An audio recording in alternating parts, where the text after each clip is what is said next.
D'un coup de pied, la reine de 13 ans déclara qu'elle se rendrait immédiatement auprès de son mari. Même si toute la garde royale tentait de l'en empêcher. Elle n'avait pas fait le voyage de Turin à Barcelone pour cette raison. Les dames adultes de la cour chargées de Maria Luisa poussèrent un soupir déçu. Vraiment, cette jeune rebelle allait encore leur donner du fil à retordre.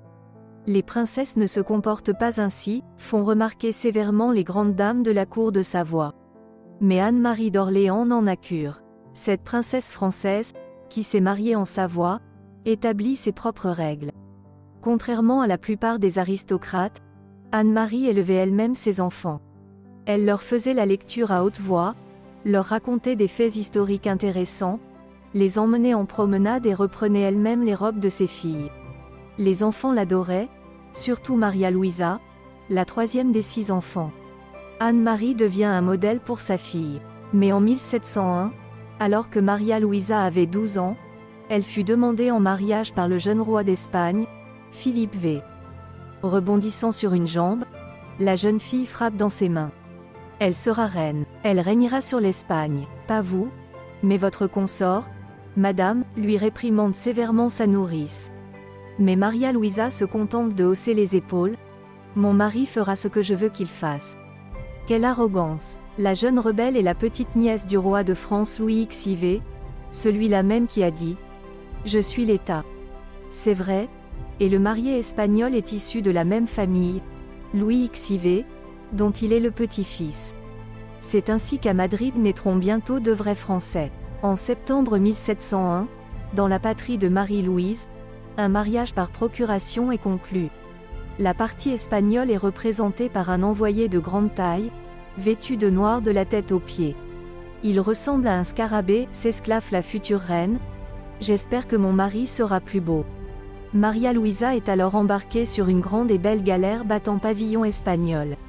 À peine installée dans sa cabine, la princesse pousse un grand cri.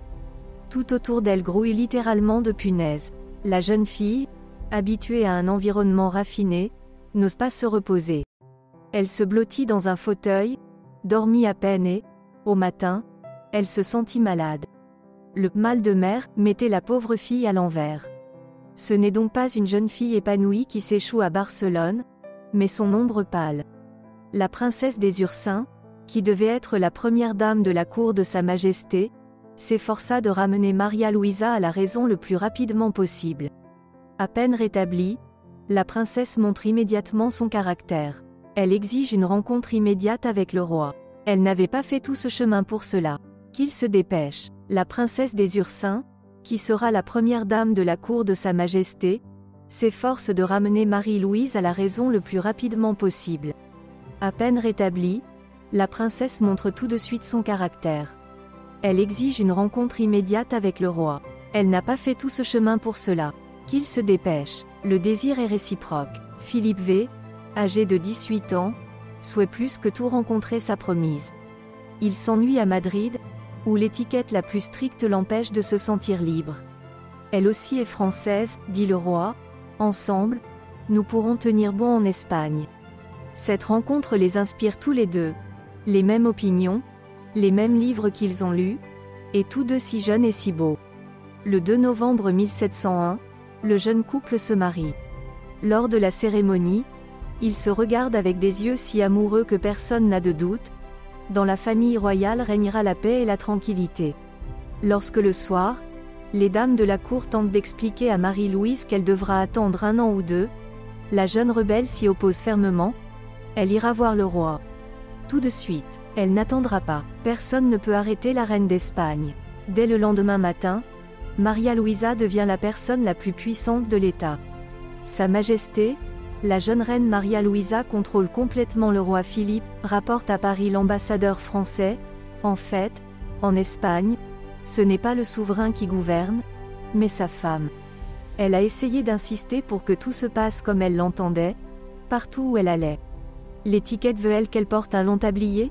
Pourquoi? Quel vêtement inesthétique! Si votre Majesté veut s'asseoir par terre, le tablier couvrira ses jambes. Les dames de la cour expliquent patiemment. Personne ne doit voir vos chaussures. C'est l'étiquette. Je ne vais pas m'asseoir par terre. La reine l'écarte. Et je ne porte pas de tablier. et je ne porte pas de tablier. Marie-Louise n'aimait pas la cuisine espagnole et fit venir un chef de France. Son grand-père, Louis XIV, envoie Henrion l'un de ses meilleurs cuisiniers de Versailles à Madrid, et ma douce petite fille sait faire ce qu'elle veut. Philippe exulte.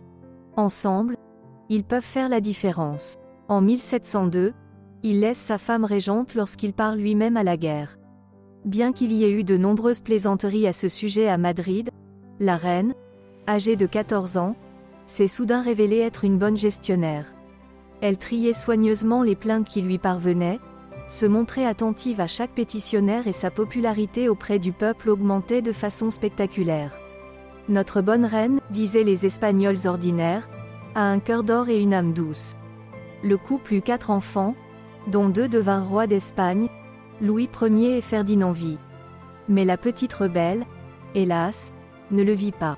En octobre 1713, on découvrit que la reine était atteinte de consomption.